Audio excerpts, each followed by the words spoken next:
ارم ضیاء صاحبہ، بلا کسی تاخیر آپ کی جانب بڑھیں گے اور فی زمانہ ہم دیکھتے ہیں، آپ اس حوالے سے بھی ارشاد فرمائیے گا کہ خوف خدا سے دوری فی زمانہ آپ اس کے اسباب کو کیسے دیکھتی ہیں، ارشاد فرمائیے گا۔ زینب، انسان کے دل سے جب خوف خدا نکل جاتا ہے، جیسے میں نے پہلے بھی کہا تھا کہ اللہ رب العزت خود بھی فرماتے ہیں کہ شیطان تمہارا کھلا دشمن ہے اور شیطان کے دوست بہت ہیں۔ اللہ اور شیطان آپ کے سامنے، جیسے حضرت علی، دنیا ان کے سامنے سچ کے اور سنور کے آ رہی ہے، تو ہمارا کردار، ہمارا اخلاق شاید کیا یقیناً اس درجے پہ ہے ہی نہیں کہ ہم دنیا کو اپنے سے یوں دور کر سکیں۔ ہمارے دل سخت ہو گئے ہیں کیا؟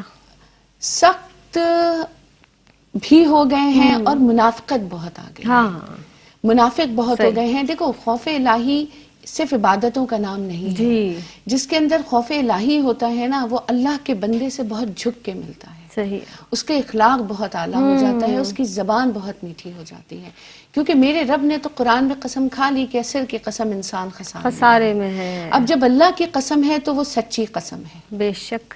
تو جب انسان خسارے میں ہے تو خسارے میں کیوں ہے؟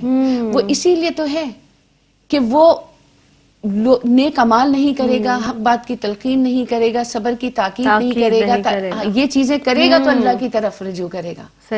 اب جب نیک اعمال کی ہم بات کرتے ہیں، اب بظاہر ہم نمازیں پڑھ رہے ہیں، لیکن میرا کوئی بھائی یا میری کوئی بہن یا میرے گھر میں کام کرنے والا کوئی ملازم یا میرا رشتہ دار اگر کسی پریشانی میں مبتلا ہے اور میں اس کی پریشانی نہیں دور کر رہی جبکہ میں کر سکتی ہوں، تو میرے رب کو میرے اس سجدے سے کوئی لگاؤ نہیں۔ صحیح ہے، کیونکہ میں نے اپنے رب کی عیال کی کوئی فکر نہیں کی۔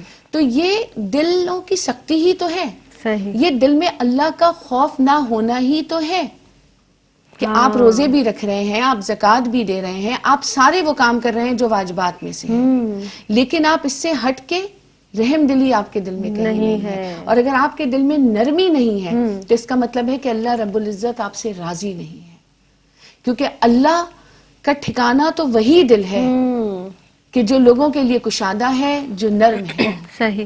اور یہ زبان جتنی نرم ہے، جتنی میٹھی ہے، اللہ رب العزت کو اتنی پسند ہے، کیونکہ جب اللہ نے یہ دنیا بنا دی تو امتحان گاہ بنا دی۔ صحیح۔ اب اللہ ہم سے یا تم سے یا کسی سے بھی بہت زیادہ نہیں مانگتا۔ لوگ اس بات سے ڈر جاتے ہیں کہ شاید ہمیں سب کچھ چھوڑ دینا پڑے گا۔ سرور کونین صلی اللہ علیہ وسلم نے کتنی حسین بات کہی کہ اس دنیا میں ایسے رہو، اسے ایسے سجاؤ، ایسے سنوارو کہ تمہیں ساری عمر یہاں گزارنی ہے، اور آخرت کی تیاری ایسے کرو کہ گویا اگلے پل چلے جانا ہے۔ اللہ تو دین اور دنیا کو ساتھ لے کے چلو نا۔ اب دین اور دنیا کو ساتھ لے کے اسی طرح سے چلو گے کہ اپنے رب کے احکامات کو اپنی زندگی میں شامل کرو گے، جس میں حقوق اللہ کے ساتھ ساتھ حقوق العباد پہ بہت زیادہ زور دیا گیا کہ اللہ کہتا ہے میرا اور تمہارا معاملہ میرا اور تمہارا معاملہ ہے، وہ میرا اختیار ہے، لیکن میرے بندے کو تکلیف دے کے پھر مجھ سے رجوع مت کرنا کہ جب تک وہ معاف نہیں کرے گا میں نہیں کروں گی۔ تو تم دیکھو اللہ نے انسان کو کس معراج پہ پہنچا دیا، سبحان اللہ، کہ اگر تم نے میرے کسی بندے کو تکلیف دے دی، اب یہ تکلیف انسان کیوں دے گا؟ کیونکہ وہ اللہ سے نہیں ڈرتا۔ ابھی جیسے ایک بات ہم کرتے ہیں نا کہ جو انسانوں کا شکر ادا نہیں کرتا وہ اللہ کا بھی شکر ادا نہیں کرتا۔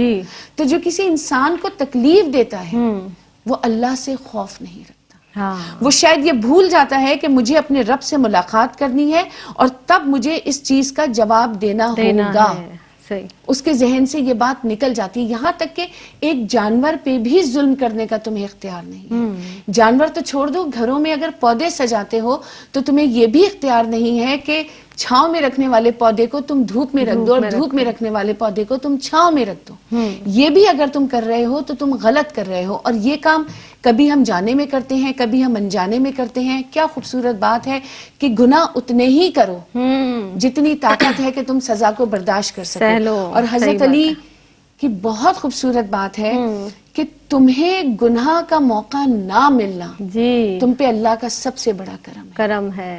تو سوچے انسان گناہ کب کرتا ہے؟ انسان گناہ اس وقت کرتا ہے زینب کہ جب اس کے دل سے خوف الہی نکل رہا ہوتا ہے، وہ بے خوفی میں آ رہا ہوتا ہے، وہ دنیا کی لذتوں کو پا رہا ہوتا ہے، وہ آہستہ آہستہ اس شیطان کے بہکاوے میں آ رہا ہوتا ہے اور سوچتا ہے کہ ٹھیک ہے اللہ تو بہت رحیم و کریم ہے، مجھے معاف کر دے گا۔ بے شک وہ رحیم و کریم ہے، وہ ذرہ نواز ہے، وہ ایک آنسو پہ آپ کو آپ کی ہر غلطی کو معاف کر سکتا ہے. بے کہ شک. جیسے اللہ کو 2 قطرے بہت پسند ہے، اس کے خوف سے نکلا ہوا آنسو اور اس کے راستے میں بہنے والا جو خون کا قطرہ جی، آپ نے جی. بہا دیا.